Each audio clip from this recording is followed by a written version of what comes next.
UMabuza uthi uHulumeni bayayiqondisisa ingebhe ephethe abafundi, abazali kanye nothisha njengoba benongabazane lokubuyela esikoleni. We quite understand the fear that there is this disease.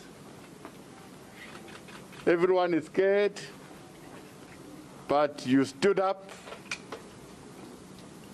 against all odds. You came to school. Iphini likaMengameli wezwe litshela abafundi ukuthi kusuka manje kumele bayifundise ukulandela imigomo ebekiwe yokulwa naleli gciwane. We must learn to live alongside the virus. The virus is still with us.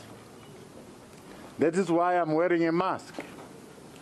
And that is why you are wearing a mask. UMabuza uthi kuyamjabulisa kakhulu ukuthi lesikole sinazo izinsiza zokulwa nobhubhane lwesifo kanti sikulungele ukufunda nokufundisa. The school is prepared. I'm happy. The principal is prepared so that we can avoid some of you getting infected.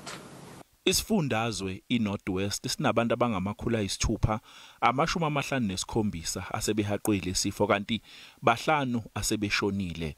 Umasipala oneyimayini bujanala yiwona onesibalo esiphezulu sabantu abahaqwe iCovid-19. NguCalvin Dludla, wezindaba zeSABC.